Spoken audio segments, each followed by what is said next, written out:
become markedly more turbulent in recent weeks.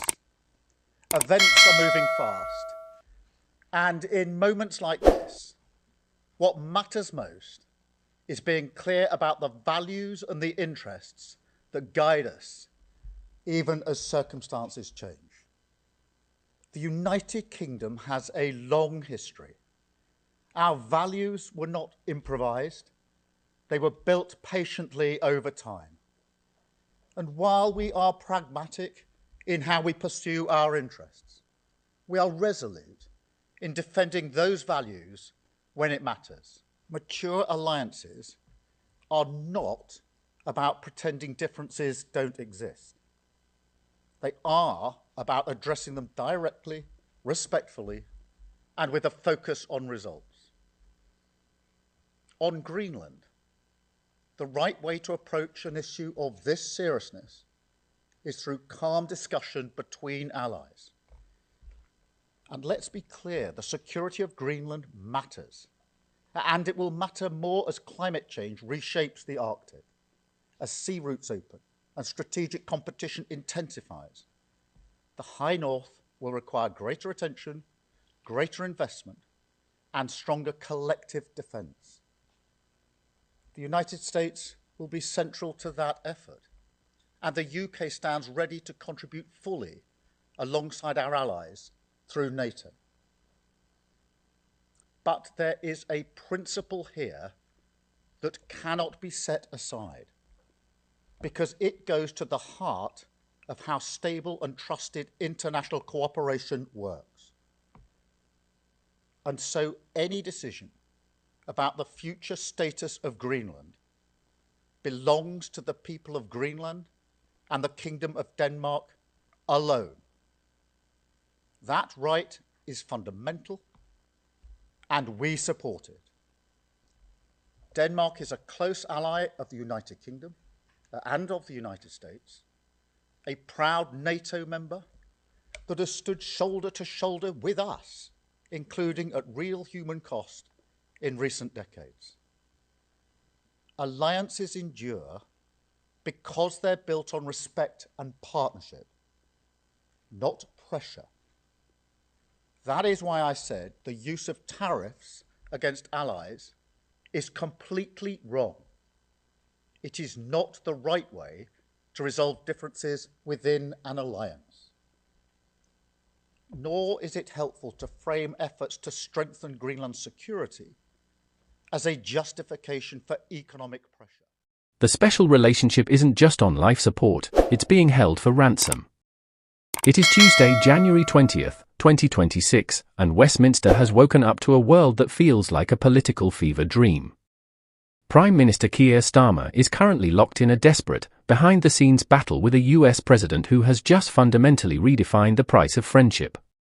Donald Trump has officially issued what insiders are calling the Greenland Ultimatum. The deal?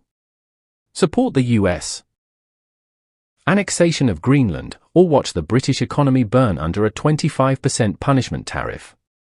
But this isn't just a trade war. Today, we have uncovered evidence of a far more sinister game, a Gaza bribe that could force Starmer to betray every European ally we have left. While the PM fights for his political life abroad, his moral authority at home has just hit a brick wall. This morning, it was confirmed that the landmark Hillsborough Law has been pulled from Parliament. After 16 months of promises, the families of the 97 have walked away, accusing Starmer of allowing a veto for intelligence officers. This is a catastrophic roadblock for a Prime Minister who built his reputation on justice.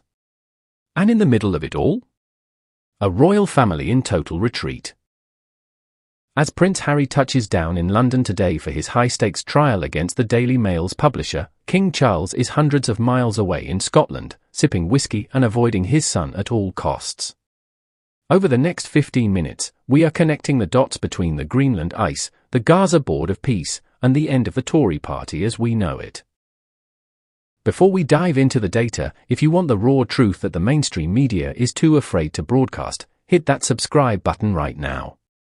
We are tracking these leaks in real time to keep you ahead of the curve. Join our community of savvy viewers today. Let's look at the map. Why is Donald Trump so obsessed with a giant island owned by Denmark? On Truth Social this morning, the president dropped a bombshell. He linked the Greenland bid directly to the Chagos Islands. Trump branded Starmer's decision to hand Chagos back to Mauritius as great stupidity and cited it as the reason the US must now take control of Greenland for national security.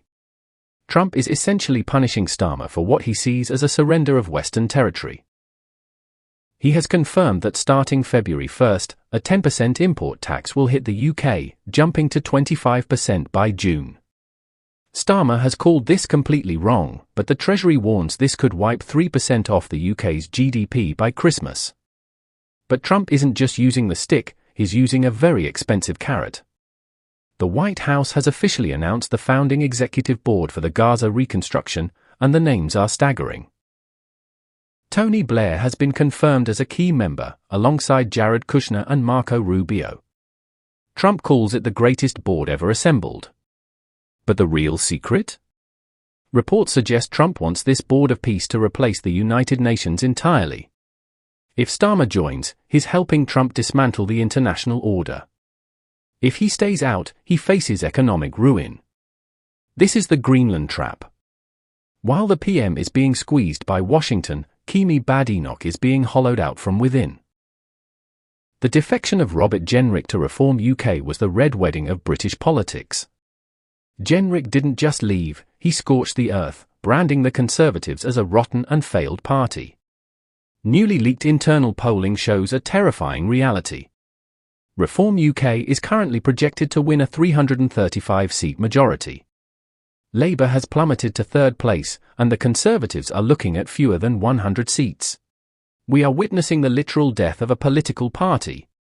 If you want to see the full breakdown of these seat-by-seat projections, make sure you've turned on notifications. We have a deep dive on the reform landslide coming later this week. Now, we have to talk about the geographic avoidance currently happening in the royal family. Today, Prince Harry arrived at the High Court in London, feeling confident and ready for a trial that could last 9 weeks. But the King, Prince William, and Catherine are all in Scotland. Royal experts say the King has no wish to be linked to legal proceedings and is terrified that private talks will leak into another memoir. By staying at Holyroodhouse, the monarch is creating a symbolic buffer. But there's a darker reason.